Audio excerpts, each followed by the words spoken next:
오늘 말씀은 영적 지도자로 서라, 영적 지도자로 서라라는 말씀으로 여러분에게 말씀을 전하겠습니다. 말라기 말씀은 어렵습니다. 이해하기 어려운 것이 아니라 하나님께서 말씀하시는 경고의 말씀을 듣고 내 마음에 새기는 것이 참 부담이 됩니다. 계속 경고의 말씀이 쏟아지지요. 그렇지만 좋은 말씀, 격려의 말씀만 듣는 것보다는 때로는 받기 힘든 말씀도 전해야 되는 것이 설교자의 사명이기에 여러분 전할 때 잘 들으시기 바랍니다. 오늘 말라기 2장 1절에 하나님께서는 제사장들에게 명령하십니다. 너희 제사장들아, 이제 너희에게 이같이 명령하노라. 오늘 하나님께서 명령하시는 제사장은 어떤 사람입니까? 하나님과 사람 사이의 중보의 역할, 중재자의 역할을 하는 사람입니다. 백성을 대신해서 하나님께 제사를 드리고 하나님의 율법을 백성들에게 가르침으로 하나님께 향하게 하는 사람, 이 사람이 바로 제사장이죠. 죄를 지었을 때 희생의 제사를 대신하여 주님께 드리고 거룩한 백성으로서의 길을 인도하는 사람이 바로 제사장입니다. 그런데 하나님께서는 이러한 제사장에게 명령하십니다. 2절에 보면 만군의 여호와가 이르노라, 너희가 만일 듣지 아니하며 마음에 두지 아니하여 내 이름을 영화롭게 하지 아니하면 내가 너희에게 저주를 내려 너희의 복을 저주하리라. 내가 이미 저주하였나니 이는 너희가 그것을 마음에 두지 아니하였음이라 라고 말씀하십니다. 이 말씀을 곰곰이 생각해 보면 이 말씀은 단순한 명령이 아니라 강력하고 엄중한 경고죠. 제사장들이 계속해서 듣지 않고 마음에 말씀하여도 두지 않으니 내 이름을 영화롭게 하지 않으면 너희를 저주하겠다고 하시는 말씀입니다. 그러면 제사장들이 무엇을 듣지 않고 마음을 두지 않았기에 이렇게 강력하게 경고하시는 것입니까? 말라기 1장에서 우리가 앞서서 살펴봤듯이 이스라엘 백성들은 하나님께 드리지 말아야 될 제물들을 드렸습니다. 눈먼 것, 병든 것, 저는 것, 더러운 떡, 이러한 일들을 막아야 할 제사장들이 돈을 받고 이 모든 것을 용인해 주었습니다. 하나님과 이스라엘 백성을 이어줘야 될 영적인 지도자인 이 제사장이 하나님의 마음에 대한 공경함이 없으니 예배를 하나님께서 받을 수 없는 예배로 만들어버리고 예배를 번거롭게 생각하도록 모든 백성에게 만들어 놓은 것입니다. 율법 말씀을 가르쳐서 바른 길로 인도하기는커녕 하나님이 싫어하는 예배를 만들어서 모든 백성이 다 죄에 빠지게 만들어버렸습니다. 하나님께서는 이것을 계속해서 경고하셨죠. 율법의 말씀으로 경고하시고 제사장의 마음의 깨달음으로 경고하셨습니다. 예언자들을 보내셔서도 경고하셨습니다. 물론 제사장들도 처음엔 잘하려고 했겠죠. 말씀대로 지키려고 노력했을 것입니다. 양심이 갇히게 느낄 때마다 다시 돌아오려고 했을 것입니다. 그러나 어느새 돈을 받고 부정한 재물들, 흠이 있는 재물들을 눈 감아주고 용인하다 보니 그것이 습관이 되었고 관행이 되어버렸습니다. 경고를 무시하고 나니 습관이 되고 관행이 되어버리고 하나의 문화로 자리 잡히게 된 것입니다. 한 흐름이 되어버렸습니다. 모든 사람이 그래도 되는 줄 아는 이스라엘 전체의 영적 타락의 문제가 되었습니다. 돌이킬 수 없을 지경이 된 것입니다. 여러분, 습관은 참 그래서 중요합니다. 자동차 사고가 나는 것을 보면 자동차 사고를 내는 습관이 있는 것을 보게 됩니다. 운전하기 전까지는 아주 순한 분들이 운전대만 잡으면 크레이싱을 벌치시는 분이 계십니다. 고속도로에서도 이렇게 하는 것을 굉장히 즐겨하시는 분이 계십니다. 그렇게 습관이 든 거죠. 핸들만 잡으면 또 화를 내고 욕을 하시는 분들도 계십니다. 그러다가 이제 보복운전까지 나가게 되는 거죠. 와, 끼어들어! 이러면서 회전을 해야 되는데 깜빡이를 켜지 않는 습관이 들려진 사람이 있습니다. 뒷사람이 낭패를 봅니다. 사고 날 뻔하죠. 계속해서 이것이 습관으로 굳어지게 되면 계속해서 반복되게 되고 결국 사고가 나는 것입니다.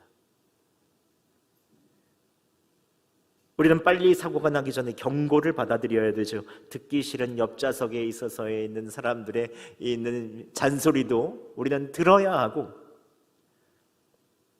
속도 위반이나 신호 위반 딱지들, 잘못 주차된 것들, 내가 필요 이상의 화를 내고 있다고 깨달을 때, 이럴 때 우리는 마음속에 경고를 받아들이고 습관을 이제 중지해야 합니다. 이처럼 하나님께서는 제사장들에게 예배에 대해서 엄중히 경고하셨습니다. 그런데 듣지 않고 마음에 두지 않다가 습관이 되어버렸고 한 나라의 문화가 되어버렸습니다. 돌이킬 수 없을 지경까지 이르게 되었습니다. 그래서 이제 마지막 경고를 하시는 것입니다. 너희가 만일 듣지 아니하고 마음에 두지 아니하면, 내 이름을 영화롭게 하지 아니하면 저주할 것이다. 실제로 이 말라기는 구약 성경의 마지막 예언서입니다. 더 이상 하나님께서 예언자를 보내시지 않습니다. 말씀을 들려주시지 않습니다. 예수님이 오시기까지 그 모든 시간에 하나님의 말씀이 들리지 않는 것입니다. 하나님의 말씀이 끊어져 버린 것이죠. 여러분, 저주란 무엇입니까? 저주란 하나님의 경고를 무시할 때 하나님께서 주시는 벌이 바로 저주입니다. 하나님께서는 에덴 동산에서 최초의 인간인 아담에게 경고하셨을 때 아담이 이것을 무시했죠. 동산의 모든 열매는 다 먹어도 좋다. 그런데 이 선악을 알게 하는 이 나무의 열매는 먹어서는 안 된다. 모든 것을 누릴 수 있는 풍부와 모든 것을 누릴 수 있는 자유를 주시고 이것을 지키지 말라고 하셨는데 그것을 무시했습니다. 선악과를 따먹는 그 순간 저주가 찾아왔죠. 그거 먹으면 죽는다. 그 저주는 무엇입니까? 첫 번째 저주는 이 땅에서 생존해야 되는 무거운 짐이죠. 창세기 3장 17절에 아담에게 이르시되 내가 내 아내의 말을 듣고 내게 먹지 말라 한 나무의 열매를 먹었은즉 땅은 너로 말미암아 저주를 받고 너는 내 평생에 수고하여야 그 소산을 먹으리라. 즉 사람은 생존하기 위해서 수고하고 땀을 흘려야만 됩니다. 땅이 저주를 받았다. 아무리 심어도 나지 않고 엄청나게 땀을 흘리고 노력해야만 나는 것입니다. 두 번째 저주는 무엇입니까? 바로 죽음입니다. 그것은 최고의 저주죠. 하나님께서 범죄한 아담에게 너는 흙이니 흙으로 돌아갈 것이니라 라고 말씀하셨습니다. 결국 인생의 끝은 죽음이니 이 세상에 아무리 노력해봐도 말짱 도루묵입니다. 허무한 것입니다. 헛되고 헛되고 헛되다. 모든 것이 헛되다. 이것은 오늘날까지 이어집니다. 많은 사람들이 죽음을 향하고 있죠. 이것은 누구도 어떻게 할 수 없는 것입니다. 구약 성경에는 이런 하나님의 저주가 자주 언급되죠. 노아 시대 때 하나님께서 아무리 경고해도 듣지 않으니, 마음이 부패해서 듣지 않으니 하나님께서 물로 심판하십니다. 홍수 심판을 하시죠. 죄악으로 부패해버린 인간의 저주를 쏟으신 것입니다. 출애굽하기 전날 밤 이집트 전역에서 모든 마다들이 다 죽었습니다. 왜 그런 것입니까? 하나님께서 10가지 재앙으로 이집트의 사람들에게 끊임없이 경고하며 말씀하셨는데도 불구하고 이집트에 있는 왕과 모든 백성이 무시했습니다. 그 결과 세속사회를 상징하는 이집트에 말할 수 없는 그 저주가 쏟아져서 모든 곳의 장자, 모든 생명의 아들들이 다 죽은 것입니다. 구약 성경 곳곳에 하나님의 경고를 무시한 백성에게 기근, 전염병, 전쟁으로 죽음이 찾아옵니다. 그런데 여러분, 신구약을 통틀어서 저주 중에 가장 최고의 저주는 무엇입니까? 십자가에 달리신 예수 그리스도께 쏟아진 저주입니다. 예수 그리스도의 죽음입니다. 죄 없으신 하나님의 아들이 세상 사람들이 받아야 될 모든 인류의 저주를 다 받으셨습니다. 신명기 21장 23절에 나무에 달린 자는 하나님께 저주를 받았습니다 라고 말하죠. 예수님께서는 우리를 위해서 십자가의 나무에 달리셨고 하나님께서 세상을 향하여 쏟아내셔야 될 모든 저주를 다 받으셨습니다. 하나님께서 저주를 쏟아내실 때는 인정사정 없으십니다. 조금의 긍휼도 없으십니다. 하나님께서는 독생자인 예수님께서 엘리 엘리 라마 사박다니 나의 하나님 나의 하나님 어찌하여 나를 버리십니까? 라고 간절하게 외쳐도 외면하시고 받지 않으시고 하나님의 모든 저주를 다 쏟으시죠. 십자가는 하나님의 심판의 저주가 얼마나 무서운지도 나타내지만 그러나 하나님의 사랑의 크기도 나타냅니다. 예수님께서 십자가의 죽으심으로 인해 누구든지 믿는 자는 멸망치 않고 영생을 얻는 길을 내어 주신 것입니다. 우리가 오늘 엄중한 경고를 받는 제사장, 저주에 있는 결과가 날 것이라는 이 제사장의 모습을 통하여 우리를 위해 모든 저주를 담당하신 예수 그리스도의 십자가를 바라볼 수 있어야 합니다. 신약 시대를 산 우리들은 예수님께서 이미 모든 저주를 받으셨기 때문에 사실 우리가 받아야 될 저주는 없죠. 하지만 하나님께서는 우리가 왕같은 제사장, 모두 영적 지도자로 제사장으로 삼아주셨기 때문에 경고의 메시지를 줄 때는 그것을 민감하게 알아차릴 필요가 있습니다. 하나님이 나에게 회초리를 드시는구나. 특별히 말라기 말씀을 볼 때 우리는 그것을 깨달아야 합니다.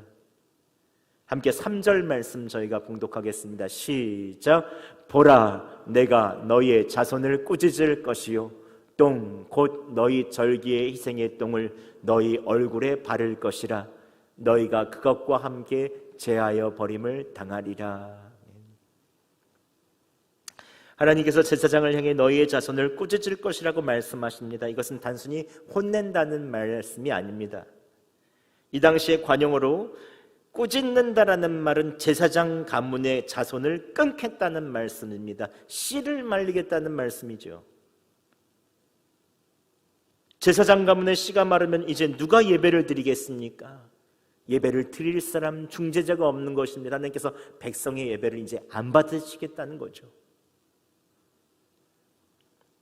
게다가 절기의 희생의 똥을 너희의 얼굴에 바를 것이라고 말씀하십니다. 당시 성전의 진 바깥에 제물에 똥을 쌓아놓는 것이 있었습니다. 제물을 바치기 전에 모든 있는 똥이나 많은 것들을 다 진 바깥에 놓죠. 더러운 것들을. 그런데 그 짐승의 똥을 제사장 얼굴에 바를 것이라고 말씀하시죠. 여러분 계속해서 똥똥하니까 좀 여러분 죄송한데요. 예. 아이고. 똥은 혐오스럽고 냄새나고 부정하죠. 근데 그것을 얼굴에 바르겠다는 것입니다. 제사장은 가장 거룩한 사람이죠. 근데 가장 더러운 것을 얼굴에 바르겠다는 것입니다. 이 말은 무엇입니까? 제사장이 얼굴을 들 수 없도록 수치스럽게 하겠다는 것입니다. 거룩을 상징하는 제사장을 더러움을 상징하는 똥과 같이 취급하겠다는 것입니다. 그렇다면 왜 이렇게 하나님께서는 제사장 가문의 자손까지 끊고 더러운 똥을 가장 더러운 제사장의, 가장 거룩한 제사장의 얼굴에 바르겠다고 말씀하시는 것입니까? 함께 8절과 9절 상반절 말씀 저희가 봉독하겠습니다. 시작. 너희는 옳은 길에서 떠나 많은 사람을 율법에 거스르게 하는도다. 나 만군의 여호와가 이르노니 너희가 레위의 언약을 깨뜨렸느니라. 너희가 내 길을 지키지 아니하고 율법을 행할 때에 사람에게 치우치게 하였으므로. 아멘. 하나님께서 이렇게까지 경고하시는 이유는 제사장들이 다시 한번 원래의 역할을 하라는 것입니다. 옳은 길에서 떠나 많은 사람들 율법에 거스르게 하는 데서 이제 돌아와서 참다운 제사장, 영적 지도자의 역할을 해내라는 것입니다. 이제 깨뜨린 제사장 가문의 언약을 회복하고 하나님이 원하시는 영적 지도자의 역할을 하라는 것이죠. 오늘날 사는 우리들에게도 하나님께서는 말씀하십니다. 지난주에도 말씀드렸듯이 하나님께서는 예수 그리스도를 믿고 이 땅 위에 사는 그리스도인들을 하나님께서는 모두 제사장으로 보십니다. 베드로전서 2장 9절의 상반절에 그러나 너희는 택하신 족속이요 왕같은 제사장들이요 그의 나라요 그의 소유가 된 백성이다. 즉 여러분들은 다 왕같은 제사장입니다. 오늘 말라기 3장의 말씀은 바로 우리를 두고 하시는 말씀입니다. 신약시대를 사는 우리는 모두 다 왕같은 제사장들이죠. 영적 지도자인 것입니다. 영적 지도자는 하나님의 음성에 항상 귀를 기울여야 합니다. 들어야 합니다. 마음에 새겨야 합니다. 얼굴에 똥을 바르는 것 같은 수치를 경험하기 전에 빨리 깨달아 듣고 알아듣고 회복해야 합니다. 하나님께서 경고하시는구나. 얼마 전 여수의 한 교회에서 부자 세습의 이야기가 들릴 때 전국의 목사님들이 여수에 제가 있다는 것 때문에 전화를 해서 다 물어보시더라고요. 여수의 교회들이 그 일에 대해서 다 찬성하느냐? 왜 침묵하고 있느냐? 그때 저는 참 부끄럽더라고요.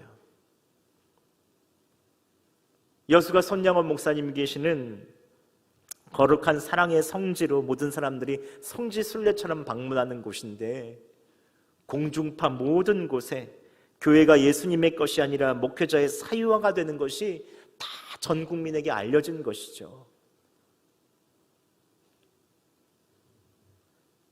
오늘 그 교회 공동회에서 부자 세습을 하기 위해서 교단 탈퇴까지 결의한다고 하는데 정말 마음이 아프더라고요.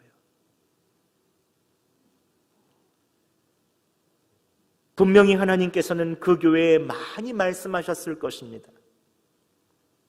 주변 사람을 통하여서도 말씀하셨고 언론을 통해서도 경고하셨고 양심에도 말씀하셨을 것입니다. 하지만 듣지 않고 여기까지 온 것입니다. 그런데 이것은 그 한 교회나 여수에만 있는 것이 아닙니다. 우리나라 전역에 있는 많은 교회에서 이런 일들이 벌어지고 있죠.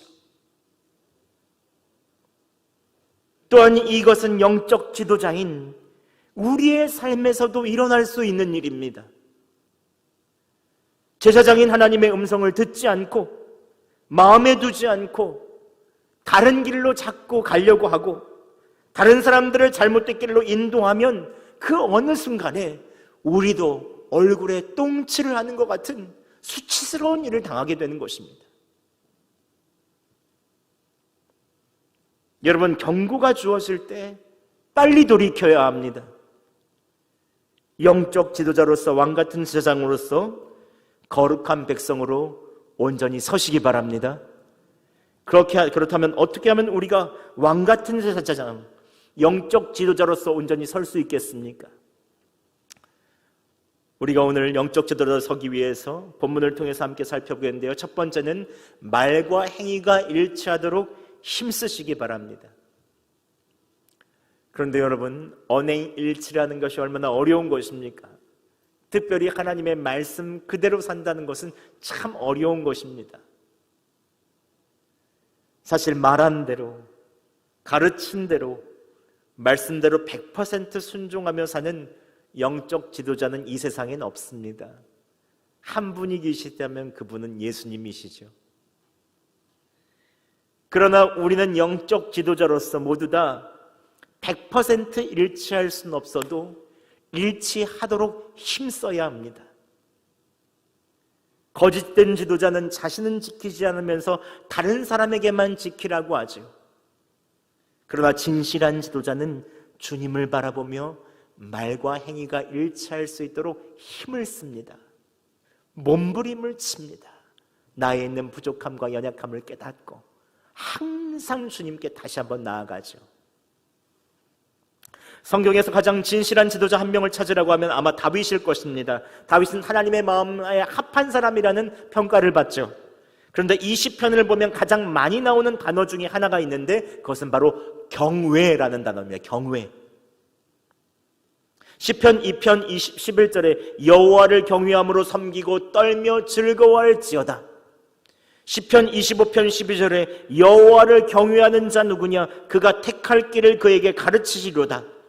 시편 34편 9절에 너희 성도들아 여호와를 경외하는 자에게는 부족함이 없도다. 다른 성경의 인물보다 시편을 읽어보면 다 경외, 경외, 경외라는 말이 100번 이상이 나옵니다. 경외함이란 한쪽으로는 하나님을 사랑하고 기쁨과 감사가 넘치지만 또 한쪽으로는 두려움이 있는 참 신비한 감정입니다. 사랑과 기쁨이 있지만 두려움도 함께 공존하는 그 감정이 경외함이죠. 그런데 다윗은 하나님에 대한 경외함이 있었습니다. 주님이 실제로 나와 함께 계시다는 것이 믿어졌죠. 시편의 수많은 곳에 내가 여호와 앞에 있다, 그의 눈이 나의 앞에 있다, 그의 존전에 있다라고 하면서 하나님이 항상 그와 함께 있음을 이야기했습니다. 실제로 하나님이 나와 함께 하심이 믿어졌죠. 그러니 다윗에게는 하나님에 대한 경외함이 있었습니다. 매 순간 함께 하시는 주님이 느껴지고 바라봐지니까 말 따로 행동 따로가 될 수가 없는 것이죠. 하나님을 경외하면 자연스럽게 말과 행동이 일치가 될 수밖에 없습니다. 오늘 본문에 하나님께서는 제사장들에게 하나님을 경외하라고 말씀하십니다. 함께 5절 말씀 저희가 봉독하겠습니다. 시작. 레위야 세운 나의 언약은 생명과 평강의 언약이라. 내가 이것을 그에게 준 것은 그로 경외하게 하려 함이라.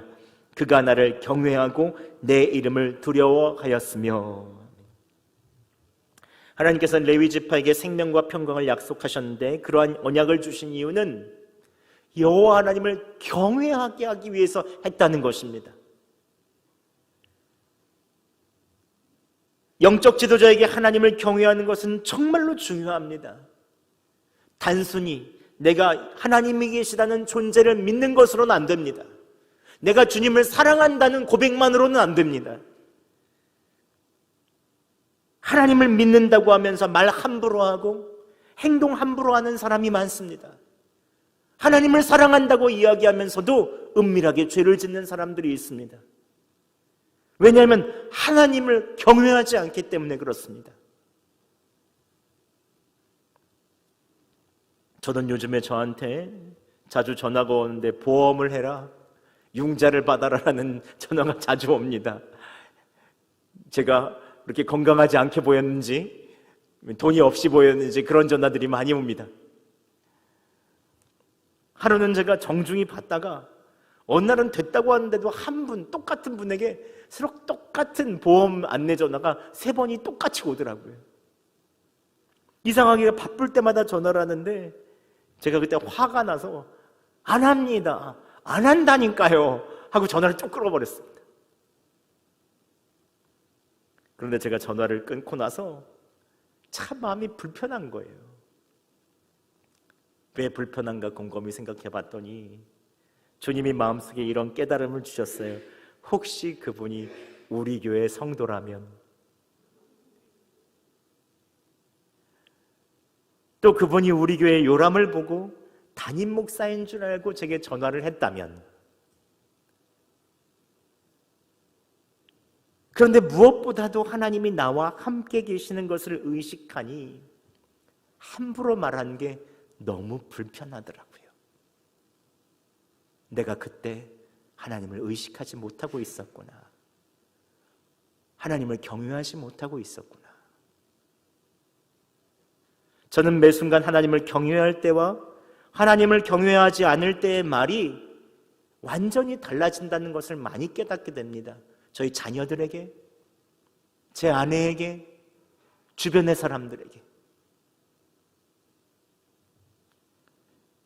여러분, 제사장인 우리, 영적 지도자인 우리의 시선은 항상 하나님을 향해 있어야 합니다. 여러분이 무슨 결정을 하든지 무슨 행동을 하든지 주님을 바라보시기 바랍니다. 하나님을 경외하시기 바랍니다. 사람이 있든지 없든지 중요한 분은 하나님이십니다. 하나님을 경외할 때 하나님께서는 여러분이 말과 행동을 일치하는 영적 지도자로 세워주시고 레위 자손에게 약속하셨던 생명과 평강을 허락하여 주실 것입니다. 두 번째, 온전한 영적 지도자로 서기 위해서 끊임없이 하나님의 뜻을 물으시기 바랍니다. 함께 6절 상반절 말씀 저희가 봉독하겠습니다. 시작. 그의 입에는 진리의 법이 있었고 그의 입술에는 불의함이 없었으며. 여러분, 영적 지도자의 역할은 무엇입니까? 하나님의 말씀을 잘 지키도록 백성들을 가르치는 것입니다. 오늘 6절의 제사장이 입은 진리를 말해야 한다고 말하고 있습니다. 그의 입에는 진리의 법이 있다. 즉 제사장은 백성들을 진리로 이끌어야 되는 임무가 있는 것이죠. 그래서 영적 지도자의 입술에는 하나님의 진리의 말씀, 하나님의 진리의 검인 주님의 말씀이 있어야 합니다. 히브리서 4장 12절에 하나님의 말씀은 살아있고 활력이 있어 좌우에 날선 어떤 검보다도 예리하며 혼과 영과 및 관절과 골수를 찔러 쪼개기까지 하며 또 마음의 생각과 뜻을 판단하나니라고 말하고 있습니다. 그리스도인은 영적 지도자로 말씀을 분명히 가르쳐야 합니다. 그렇지 않으면 자꾸 현실과 타협합니다. 일반 사람들은 항상 현실과 타협하려고 합니다. 돈을 줄 테니 흠이 있는 재물로 그냥 하자. 번거롭게 하지 말고 좀 간단하게 하자. 예배를 드릴 때 아이 좀 괜찮아. 저는 목회자로서 성도들의 말에 항상 귀를 기울이려고 합니다. 성도들의 사정과 또 이 시대가 원하는 것들을 항상 민감하게 보려고 하죠. 하지만 목회자의 본연의 역할은 성도들의 필요만을 채우는 것은 아닙니다. 그러면 위험해집니다. 목회자는 중심을 가지고 성도들을 하나님께 이끌어야 합니다. 아무리 어렵고 힘들어도 하나님의 음성에 귀 기울이고 말씀에 순종하도록 여러분들을 계속해서 독려해야 되는 것입니다. 여러분은 모두 가정제사장입니다. 믿으십니까? 가정의 영적 리더시죠. 가정제사장이 꼭 기억해야 되는 것은 있습니다. 여러분, 현실의 필요를 따라서 가면 자꾸 길을 잃어버리게 됩니다. 이것저것 타협하게 됩니다.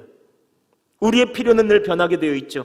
여러분의 자녀, 배우자, 가족들의 형편을 고려하는 것이 필요합니다. 그러나 그것만 맞춰 나가다 보면 여러분이 하나님과 멀어진다는 것을 기억하세요. 무조건 강요하라는 뜻은 아닙니다. 사람들에게 이렇게 해야 된다라고 강요하라는 뜻은 아니에요. 하지만 제사장은 끊임없이 하나님의 뜻을 물어야 됩니다. 여러분이 가정의 영적 리더고 가정의 제사장이라면 하나님의 뜻을 꼭 물어보세요. 특별히 말씀을 묵상하면서 하나님의 뜻을 물으시기 바랍니다. 이스라엘 백성이 죄를 지은 이유는 무엇입니까? 말씀을 알지 못했기 때문에 그렇습니다. 또한 말씀을 애매하게 알기 때문이죠. 아담과 하와가 선악과 먹으면 죽는다고 했는데 죽을까 하노라 라고 하니까 결국은 죄를 짓고 사망에 이르게 되는 것입니다. 여러분, 순간순간 또한 말씀을 묵상하시고 예배하시기 바랍니다. 가족들과 함께 예배하시기 바랍니다. 그래서 우리가 가정 예배하는 것입니다. 예배란 무엇입니까? 말씀을 통해 하나님께 시선을 집중하는 것입니다. 온 가족이 함께 이 말씀을 지키겠다라고 하면서 함께 찬양하고 함께 말씀을 보는 것입니다. 가정 예배는 가정에서 예배를 통해 말씀으로 하나님의 시선을 두고 함께 뜻을 물을 수 있는 아주 좋은 장소입니다. 여러분, 꼭 가정 예배 하시기 바랍니다. 만약에 혼자밖에 없더라도 구역식구들과 함께 하실 수도 있잖아요. 여러분, 말씀 묵상하면서 하나님의 뜻을 물으시기 바랍니다.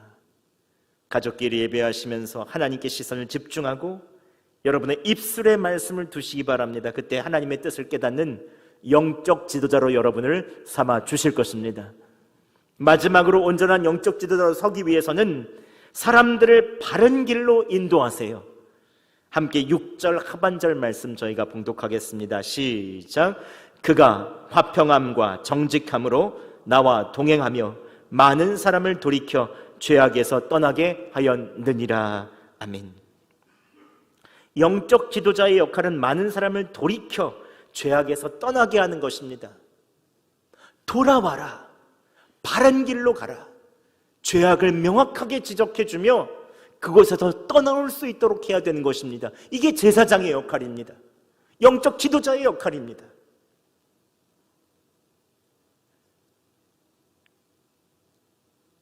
여러분의 이웃과 여러분의 가족 중에서 죄 자리에 있는 사람들이 있다면 책망하고 회개하고 돌아오라고 이야기해야 합니다. 그런데 영적 리더자가 돌아오라고 촉구하고 죄를 지적하기 이전에 6절에 많은 사람을 돌이켜 죄악에서 떠나게 하였느니라 라는 앞에 중요한 구절이 있습니다. 이것을 우리가 보아야 합니다. 그가 화평함과 정직함으로 나와 동행하며 라고 되어 있습니다. 화평함과 정직함으로 하나님과 동행해야 사람들을 돌아오게 할 수 있다는 것입니다. 제사장은 먼저 화평함과 정직함으로 하나님과 동행해야 됩니다. 내 마음에 하나님과 동행하면서 평강과 평화가 있을 때 그때 돌아오라고 촉구해야 됩니다. 만약 평화가 없고 그 사람에 대한 분노나 흥분하거나 목소리가 높아졌을 때 그때 말하면 안 됩니다. 그때는 부작용이 일어나기 쉽습니다. 나의 혈기가 일어나기 쉽습니다. 그래서 하나님과 동행하며 주님을 바라보며 주시는 평강이 있을 때 말해야 됩니다. 두 번째, 정직함으로 주님과 동행하면서 말해야 됩니다. 과장해서도 안 됩니다. 부풀려서도 안 됩니다. 말하다 보면 흥분해서 그것을 더 막 얘기해서도 안 됩니다. 옛날 일을 꺼집어내서 다 얘기해도 안 됩니다. 있는 그대로 그 사실만 정직하게 얘기해야 합니다. 그때 돌아오게 하시는 역사는 하나님이 하시는 것입니다. 우리가 할 수 없습니다. 여러분, 예수님께서 공생애를 시작하시기 전에 하신 첫 번째 메시지를 기억해 보세요. 회개하라, 천국이 가까웠다. 회개하라, 천국이 가까웠다. 예수님께서는 사람들이 죄악의 자리에서 돌아와 하나님의 다스림을 받기를 원하셨습니다. 이것은 우리가 해야 되는 것입니다. 예수님을 마음의 주인으로 품은 우리가 세상을 향하여, 우리에 있는 주변 사람들을 향하여 말해야 하는 것입니다. 영적 지도자는 반드시 주변 사람들이 죄와 직면하도록 해줘야 됩니다. 무엇을 잘못했는지 깨닫게 해줘야 됩니다. 그래서 영적 지도자의 역할이 중요하죠. 여러분, 그래서 영적 지도자인, 또한 교회의 영적 지도자인 저를 위해서도 기도해 주시기 바랍니다. 저는 여러분을 위해서 중보하겠습니다. 제가 주님과 함께 동행하며 화평함과 정직함으로 회개의 메시지를 명확하게 전달하는 목회자가 될 수 있도록 기도해 주시기 바랍니다. 또한 저는 여러분이 각 가정에서 그러한 역할들을 할 수 있도록 중보하겠습니다. 말씀을 맺겠습니다. 여러분, 온전한 영적 지도자로 서기 위해서 주님을 경외하며 말과 행동이 일치할 수 있도록 힘쓰시기 바랍니다. 진리의 말씀인 성경을 묵상하고 가족들과 함께 예배하며 항상 주님의 뜻을 물으시기 바랍니다. 또 주변의 사람들을 바른 길로 인도해 주세요. 그때 하나님께서는 여러분을 온전한 영적 지도자로 세워주시며 여러분을 제사장으로, 영적 리더자로 사용하여 주실 것입니다. 이번 주는 나라의 지도자를 뽑는 귀한 한 주간입니다. 그러나 저는 누가 되더라도 걱정하지 않습니다. 여러분이 온전한 영적 지도자로만 서 있을 수 있다면 이념과 지역과 모든 장벽을 넘어 하나님께서 여러분을 통하여 지금 내 자리에서 하나님의 나라가 임하는 놀라운 영적 지도자로 여러분을 사용하여 주실 것이기 때문에 그렇습니다. 하나님께서 지금 여기에서부터 하나님이 통치하는 나라로 변화시켜 주실 것입니다. 오늘도 우리가 영적 지도자로 되기를 바라는 마음으로, 그리하여 이 땅에 봄이 오기를 바라는 마음으로 함께 우리가 오늘 찬양하고 기도하고 마치도록 하겠습니다. 오늘 뒤편에 있는 삶의 막막함 가운데 찾아오시는 그분의 손길이 이 찬양을 하면서 우리 영적 지도자로 설 것을 함께 다짐하고 나아갔으면 좋겠습니다. 삶의 막막함 가운데 찾아오시는 그분의 손길이 삶의 답답함 가운데 빛이 되시는 그분의 말씀이 내게